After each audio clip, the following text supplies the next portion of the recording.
So, guys, Cavs win yesterday. We talked about it in the first hour. They beat the Hawks. 2 games remaining for the Cavs. 3 games remaining for the Knicks, who play the Celtics tonight. But 5 through 10, well, really 5 through 9. The Heat are basically locked in. Heat are locked in. They can change. Charlotte probably won't get out of the play-in either. But certainly 5 through 8 with Atlanta, Toronto, Orlando, and Philly. Yep. Those 4, I believe, are within a game and a half of each other. I think Charlotte's 2 games back. I think Charlotte's still in But play. with only 3 games left, 2 is a big deal. Even 1.5 might be. I don't know what the tiebreakers. I don't know if you know offhand the tiebreakers between those teams. But I think we all kind of thought, oh, it's going to be Cavs, Hawks. But I don't think that's a sure thing here.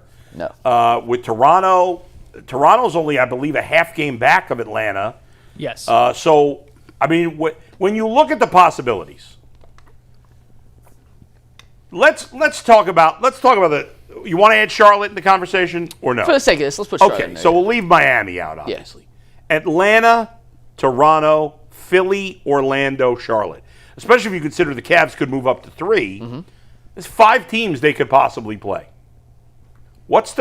Is there a significantly better or worse matchup in that group for you in guys? the first round? Yes. I don't think so. I don't think that. You think the Cavs? I would take them to win every series. Like I don't. Who would be the toughest to beat of them all? Atlanta. You think Atlanta?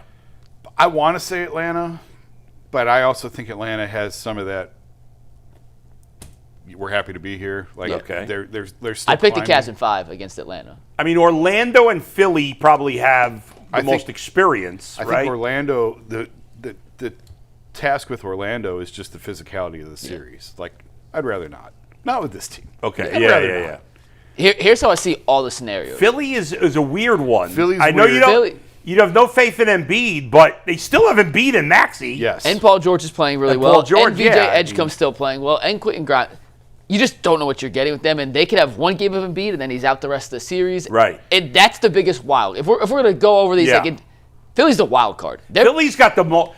They're the highest high and the lowest low at the same time. Probably right. Orlando, right? Toronto, I don't even know anything about. That's who I want to play. I think that'd be the easiest. In a perfect world, that is the best matchup because easiest. Okay. Even though they beat the Cavs all 3 times earlier this season, very different Cavs team. Yeah. Toronto hasn't beaten anyone who's any good in the last 2.5 months. Since the All-Star break, since the turn of the calendar. They just dominate the bad teams. They've beaten bad teams and lost to every good team. They can't shoot the 3-ball very well, which is the Cavs' Achilles heel on defense. And they have long wings. That's not nearly as much of an issue now when you have James Harden running your offense. So that's a team I think in a totality you'd want to play. Orlando, it's the physicality factor. They're going to beat you up. The Cavs, historically in the playoffs, have not been the most durable bunch. Jared Allen's already dealing with a bit of a knee injury. Donovan, James, Evan, I got to tell you guys, if I think the Cavs should beat any of these teams. We know that. 100%. And they'll probably pick them. Again, none of these are going to be like what Miami was last year. Can I give you the one wild card real quick, too? But Charlotte is such a good 3-point shooting team. Yeah. They don't really play great defensively. They're up and down. They're one of those teams that, like Indiana last year, that just caught fire. They, in a weird way, they don't scare me. Yeah. They're just how did Charlotte win 2 games and make 48 threes in a 2 games? Like, they have that capability. They could also get swept incredibly easily. I just look at Philly, and as much of a bust as they've been in the playoffs, so have the Cavs. Yeah. And as much as Embiid has been a bust in the playoffs, so is Harden. And they were a bust together. They've got 3 superstars. 2. Who's not a superstar? And Paul George ain't a superstar anymore. He was. And you never know, like in a short series, what he might have left in the tank. Fair. You just said he was playing well. He's just playing well, yeah. But he's not a superstar anymore. Okay. But he has some of that cachet, right? Yes. He's won big games. Fair. Yes. Now, I get it. Like, Philly is easy to dismiss. I don't know that I'd want them to play Philly. I think I'd rather play somebody else. I would too. Yeah. But I'm not sweating over Philly. If that's the matchup in the first round, I don't think the Cavs should be. But would it stun you if Philly won that series? Stun you? Actually, I would be surprised if the Cavs lost in the first round to any of these teams. I would be surprised. agree. So the biggest, you think the Hawks have the best chance, and you give them a 30% chance, you said yesterday?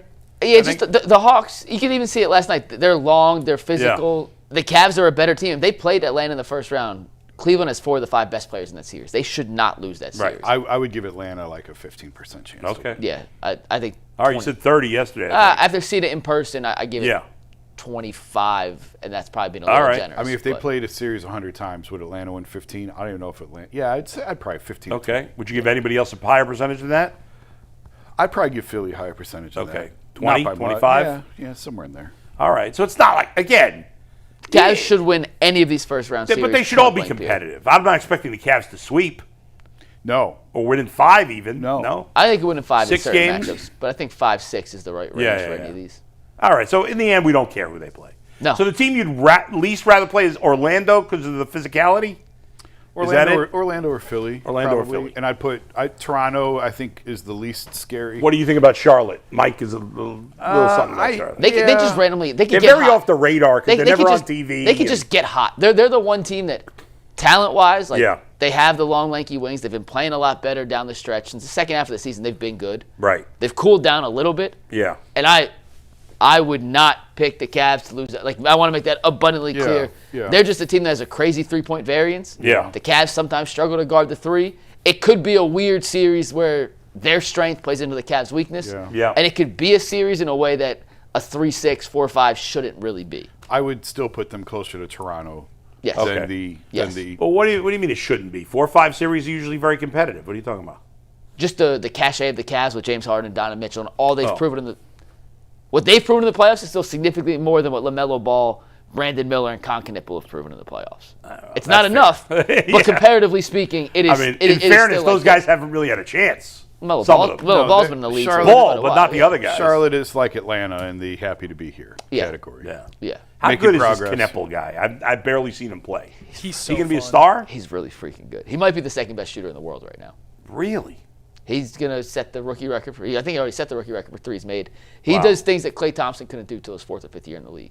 That's The issue wild. is he's a pudgy, doughy white boy, and it's hard to believe he's doing. What I he's don't know doing. that the white boy is a negative, but No, he's pudgy and doughy is not great.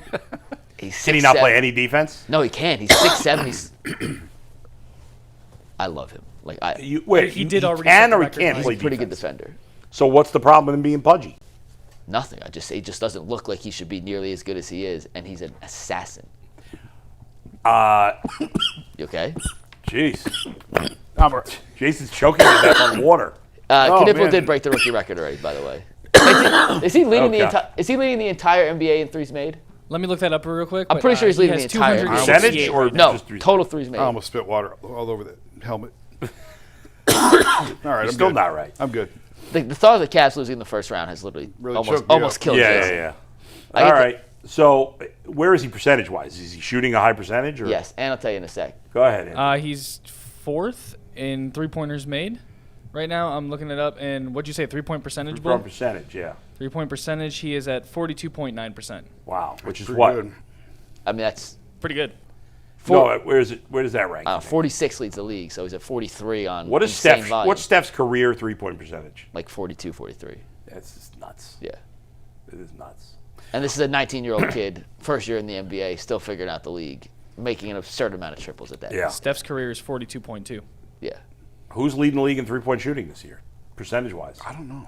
Tyson was up there. Merrill's dropped a little bit. Bobby Portis was leading for a while at 46.5%. I'm not sure who currently is. You got it, Anthony, or is there a bunch of guys who have taken like 10 shots near the top? Percentage I don't have up right now. I just had that. Give me a second. Okay. Yeah, I'd just be curious who is leading the league in 3-point I percentage. will find it. Of the guys that are, take shots a decent amount. Right. But anyway, all right. Well, Luke Kennard at 47.7. Yeah. Damn. That checks out. Luke Kennard, 47.7. great. Hitting almost half his 3-pointers. Great shooter.